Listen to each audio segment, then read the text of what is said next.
अरे अब कुछ मत पूछ विमला, लाख जतन करने के बाद भी महीने के आखिर तक हाथों में चमन्नी भी नहीं बच पाती। कभी अपने लिए कोई छोटी सी भी चीज लेनी हो तो 10 बार सोचना पड़ता है। तू सही कहती है, आमदनी तो बढ़ती नहीं, लेकिन दूसरी तरफ महंगाई दिन ब दिन बढ़ती ही जा रही है। राशन वाले का बिल, दूध वाले का उधार। अरे तुम औरतें बस इसी तरह जिंदगी भर रोती रहोगी। खुद के पैरों पे खड़े होने की सोचो, तब तुम्हें पैसों के लिए किसी का मुंह नहीं देखना पड़ेगा। अरे तू इतनी बड़ी बड़ी बातें कर रही है, तू ही बता दे हम क्या करें। हम औरतें चाहे तो कोई छोटा मोटा व्यापार कर सकती हैं, जैसे कि साड़ी बेचने का। सुधा की बातें सुन सब औरतें हंस पड़ती हैं। ना भाई ना, मेरे पति को ये सब पसंद नहीं है, वो तो मुझे मार डालेंगे। दूसरी औरतें भी विमला की बात से सहमति जताती है और साड़ी का व्यापार करने से मना कर देती हैं। अगले दिन सुधा अपनी सास से ये बात कहती है। बस अब यही काम रह गया था, सारा दिन यही सब सोचती रहती हो। अरे बढ़िया आई साड़ी बेचने वाली। तभी वहां सुधा का पति विवेक आता है। अपनी माँ की बात काटते हुए कहता है, अरे माँ, सुधा ठीक ही तो कह रही है। अगर ये साड़ियों का व्यापार करना चाहती है तो इसमें क्या गलत है। मुझे तो सुधा की बात पसंद आई। अरे मजाक है क्या व्यापार करना? अच्छे अच्छों की खटिया खड़ी हो जाती है। मैंने दुनिया देखी है। बेटा तुम लोग ज्यादा हवा में मत उड़ो, और फिर साड़ियाँ खरीदने के लिए पैसे कहाँ से लाएगा? तुम उसकी चिंता मत करो माँ, मैं देख लूंगा। अगले दिन विवेक अपने एक दोस्त से कुछ पैसे उधार लेकर साड़ी के कारखाने से बहुत सारी साड़ियां खरीद लाता है। ये लो सुधा, तुम्हारा ऑनलाइन अकाउंट बन गया है।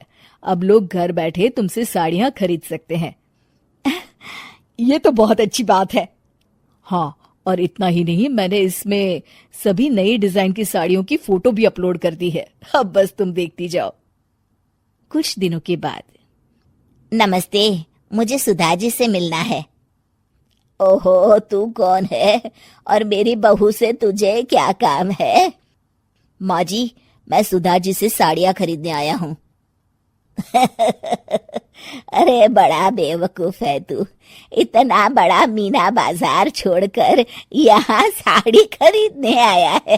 तेरा ऊपर का कोई पेच ढीला है क्या? अरे माँ जी, आप नहीं जानती, आजकल ऑनलाइन का जमाना है, समय और पैसे दोनों की बचत होती है। तभी वहां सुधा आ जाती है। सुधा बिरजू को साड़ियां दिखाती है। क्या बात है सुधा बहन जी, आपके पास तो बहुत ही सुंदर सुंदर साड़ियां हैं। एक काम करिए, ये वाली दे दीजिए और ये वाली भी। छोड़िए, एक काम करिए, ये सभी ही दे दीजिए। सुधा की सास हैरान रह जाती है। अरे इतनी साड़ी का तू करेगा क्या? अरे माँ जी, मेरी बीवी पहनेगी। अरे कितनी बीवियां है तेरी? माँ जी, आप भी ना, बीवी तो एक ही है।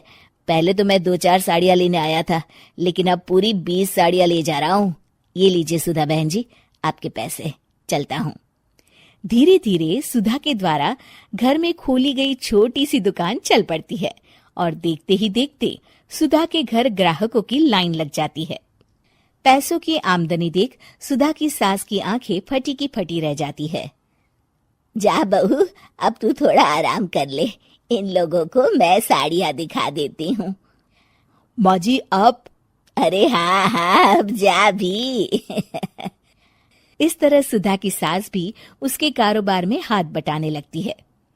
देखो सुधा, तुम्हारा व्यापार तो चल पड़ा। पिछले कुछ महीनों में इतनी कमाई हुई है कि तुम्हें यकीन नहीं होगा। सच? हाँ, और तुम्हें पता है माँ, दोस्त से लिया हुआ उधार भी चुकता करके अच्छे खासे पैसों की बचत भी हो गई है। सुधा की सास अपनी बहू और बेटी की कामयाबी पर बड़ा खुश होती है। बहू की तरक्की देख के मैं बहुत खुश हूँ बेटा। तूने साबित कर दिया कि अगर पति का सपोर्ट मिले तो पत्नी कुछ भी कर सकती है। जी माँ जी, आपने बिल्कुल सही कहा।